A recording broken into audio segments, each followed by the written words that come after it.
Hello. Welcome to my channel, TV-DICTION, where we talk about all my latest TV obsessions. As you can tell by the title, we'll be discussing Season 2, Episode 1 of Reasonable Doubt on Hulu. Let's get into it.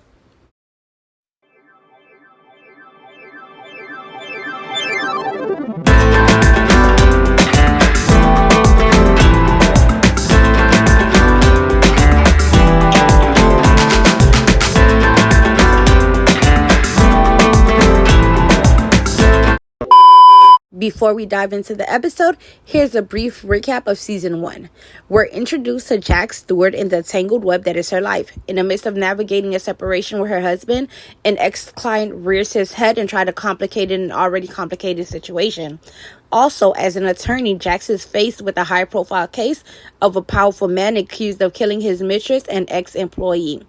Now that you're all caught up on what happened in Season 1, let's get into Season 2, Episode 1, entitled, Can I Live? The episode opens up with a warm scene of Jax and Lewis cuddling in bed together. Then we get a shot of Chanel, one of Jax's best friends, in her house as she watches her husband bleed on the ground and pleading for her to call for help. As you may remember, Season 1 ended with Jax receiving a shocking call from Chanel, and then we were left on a cliffhanger from there. Jax is currently in therapy as she's trying to process and heal through the aftermath of her being kidnapped by Damon Cook. She also gets cleared to get back into work by the therapist. After receiving the call from Chanel, Jax arrives at the crime scene where she immediately gets into lawyer mode as she tries to make sure that her friend is okay, but also trying to piece together everything that's going on. She also gets flashes of PTSD from when she's seen Damon on the floor bleeding from, eliminating himself in Season 1. It is basically revealed that Chanel's husband was not only verbally abusive, but also physically abusive to her. With the gravity of all that is going on now and the PTSD from her being kidnapped, we witnessed Jax having a panic attack. Luckily, she had it at home where Lewis was able to soothe her and also make sure that she takes her medicine to calm her nerves and all the emotions that are rising up. But Jax, however, is thrusted back into work as she's now having to take on Chanel as a client. Because of Chanel's husband, Jamarian Taylor's status as a football player, the case is seeming to become as major as the previous one. By the way, did y'all get a glimpse of the name of the law firm? Our girl that made partner.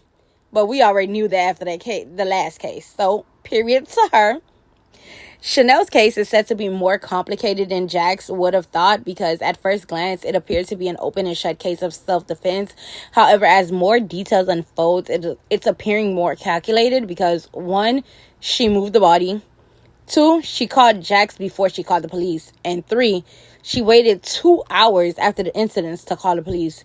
Girl, it is not looking good for you. I don't know if Jax will save you out of this one.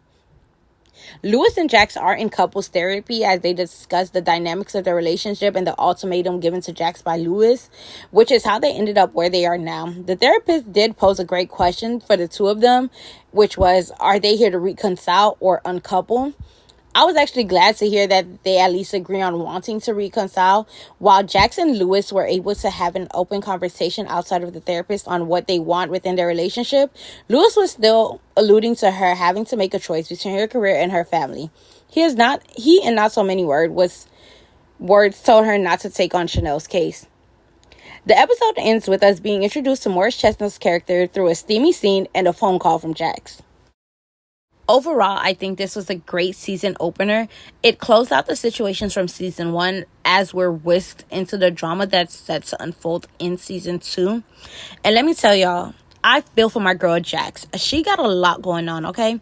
On the heels of unpacking and healing from the kidnapping situation, trying to save her marriage and her family, a new position at work, she is now faced with the weight of saving one of her best friends from an unforeseeable fate.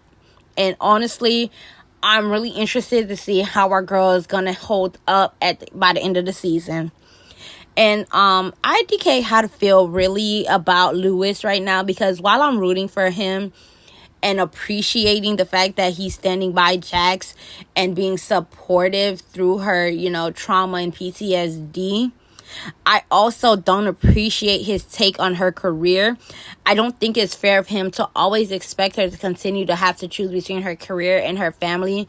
That's really an unfair choice. And this topic is such age-old topic, like, can a woman really have it all, the career and the family? And I think that's way too much pressure to put on her, and that's not the pressure she needs right now. Well, I'm looking forward to seeing how everything unravel, because this case is going to take lots out of Jax, as she is emotionally connected to this case. I'm also looking forward to how her and Wiz come out at the end. Down in the comments, let me know what your thoughts are on season 2, episode 1. Like I said before, I thought it was a great opener, and I really loved it, and I really cannot wait to see, what comes of this season.